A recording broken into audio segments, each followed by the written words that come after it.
Hello, friends.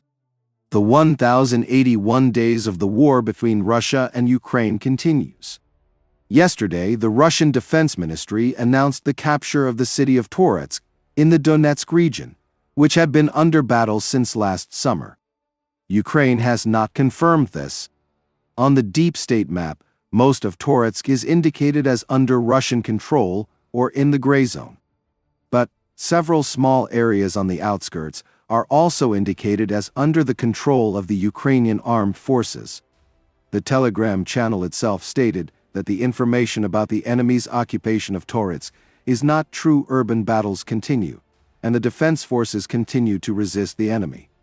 According to him, battles are underway in the Zabolka micro-district, as well as in the northern and western outskirts. The city center is almost entirely under enemy control. Unfortunately, people are forced to consume hostile sources of information due to a lack of trust in their own official ones.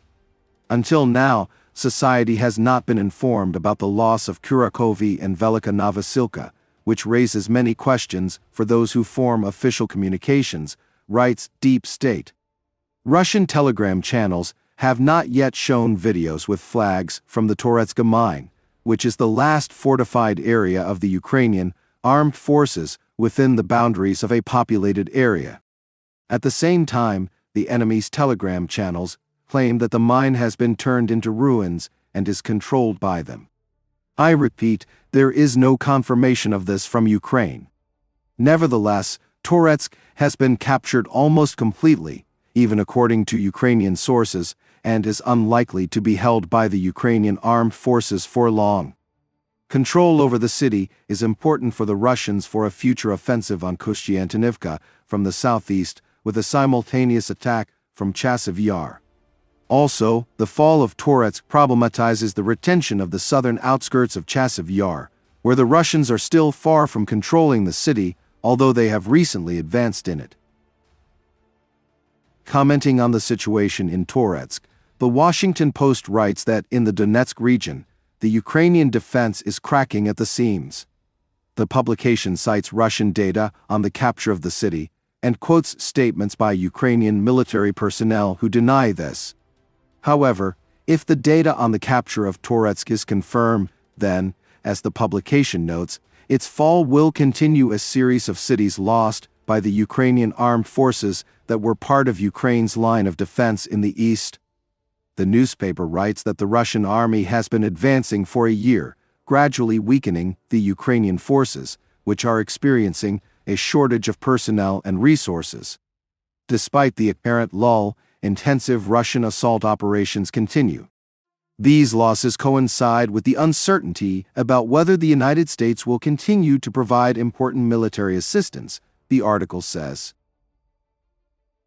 Also, the Deep State Telegram channel, in its latest map update, reported that the Ukrainian armed forces have advanced in the Kursk region, entering the village of Cherkasskaya Konopelka southeast of Sudzha and approaching the outskirts of Fonosievka.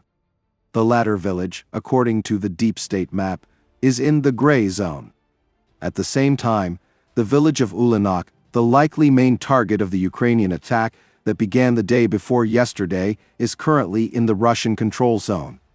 Russian military telegram channels suggest that the Ukrainian armed forces may now strike the border village of Plekhovo, which the Russian army recaptured in December.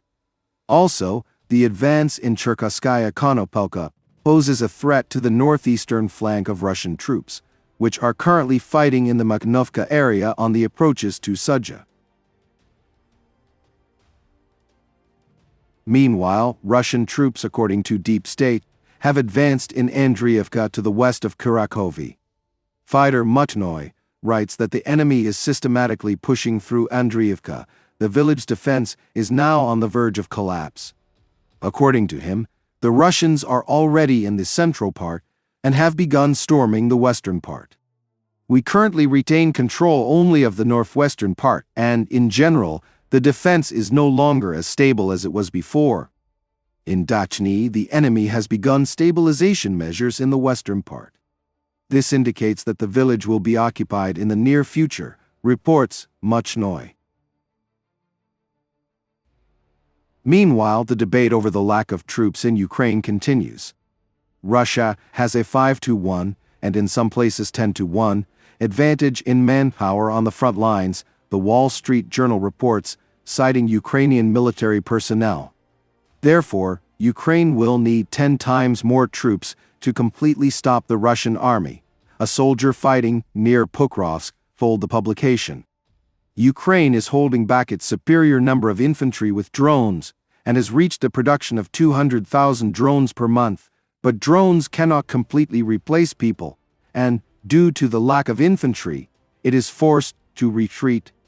Commanders in the Pokrovsk area say the problem is not only the quantity but also the quality of reinforcements, since most of the new arrivals are mobilized 40 to 50-year-olds with little motivation to fight.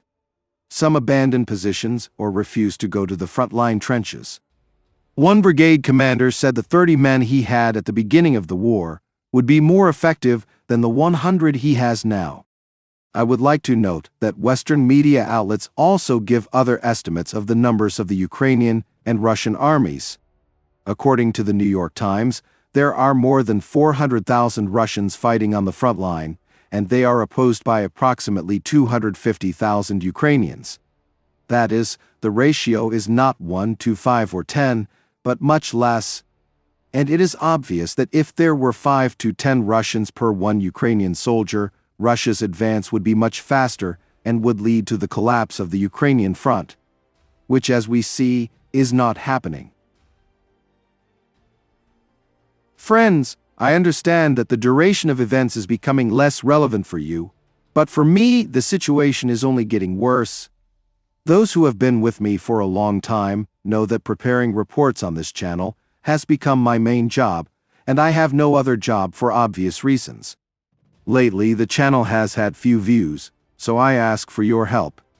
If you have the opportunity to support me with a cup of coffee, I will be very grateful. Thank you very much for understanding, and see you in the next video.